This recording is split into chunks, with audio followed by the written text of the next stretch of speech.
رسكلة النفايات سواء الصلبة أو السائلة هو تحدي تعمل عليه مختلف المخابر العلمية المهتمة بهذا المجال، بالإضافة إلى إنشاء العديد من المقاولات من طرف مختصين متخرجين من الجامعات بتخصصات جديدة تعمل في هذا الإطار.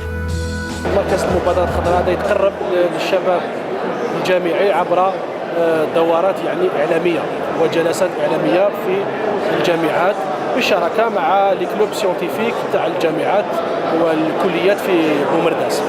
دونك اون فوا نديروا هذه الجلسات الإعلامية، المركز المبادرات يعلن على un appel à candidature pour les projets pour les porteurs de projets verts.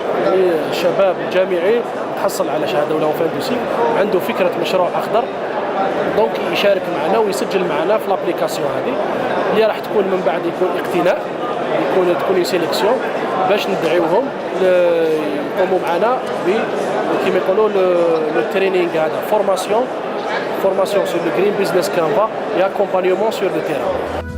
وتنتج الجزائر نحو 16 مليون طن من النفايات سنوياً، ولا يعد تدوير إلا 5% من المخلفات، مع أن سوق تدوير النفايات قد تصل إلى 530 مليون دولار.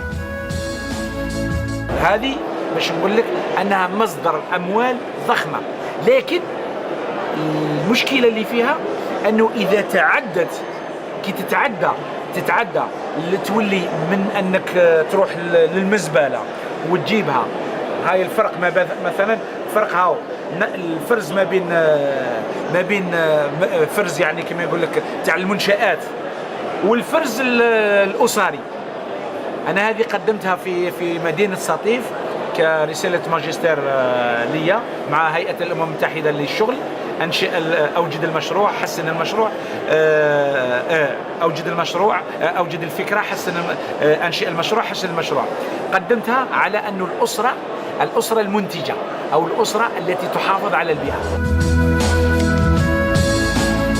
أما التحدي الآخر فهو تصفية ومعالجة المياه الملوثة، والذي يلعب دوراً هاماً هو الآخر إلى جانب رسكلة النفايات في الحفاظ على البيئة من جهة وتنمية مستدامة من جهة أخرى. Derrière le traitement de l'eau, il faut imaginer-le comme une matière première secondaire qu'on va réutiliser. Donc on va faire une utilisation non conventionnelle de cette eau-là. Et donc derrière cette matière première secondaire, on va mettre en place des opérations unitaires. Donc pour nous, c'est des traitements. Ça va être de la filtration, ça va être de l'oxydation. Donc on met un certain nombre d'opérations unitaires pour définir une qualité d'eau. Et cette qualité d'eau, on va regarder l'usage qu'on pourra faire derrière. Donc est-ce que je vais faire un usage pour du maraîchage? Est-ce que je vais faire un usage pour de l'arrosage d'arbres fruitiers par exemple, et sur cette utilisation-là, on va se poser majoritairement deux questions. La première question, ça va être la qualité sanitaire. Est-ce que derrière, je n'ai pas de risque pour l'utilisateur d'utiliser cette eau non conventionnelle? Et ensuite, on va se poser une question sur la qualité environnementale. ولعل أهم ما يؤرق المختصين هو مشكل دفن النفايات، والذي يؤثر مباشرة على المياه، وهو ما يدعو إلى دراسة الرسكلة من جهة وعملية معالجة المياه من جهة أخرى. عندنا مشكل في الجزائر سي كوني بارتي سو لي سي او تي، حطينا لي سون دونفيسمون تكنيك سون ترو بونسي ميتر اون اوفر توت لا بارتي تريتمون دي ليكسيفيا. التهمينا بالنفايات، بدفن النفايات، ولكن كي ندفن النفايات كاين مياه تخرج ملوثة جدا، والمعالجة تاعهم صعيبة ولازم تقنيات في المستوى العالي للتمكن من معالجة هذه المياه. البحوث والدراسات أكدت أهمية تصفية ومعالجة المياه الملوثة في التنمية الاقتصادية لما لها من أثر مباشر عليها.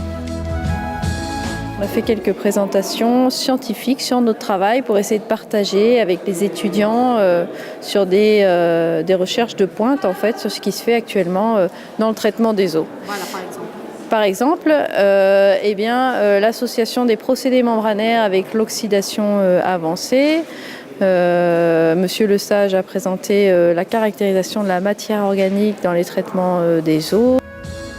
معالجة وتصفية المياه الملوثة وكذا رسكلة النفايات كلها حلول تهدف إلى القضاء على العوامل المرضية المرتبطة بكليهما، وكذا جعلها مصدر مهم للدخل العام.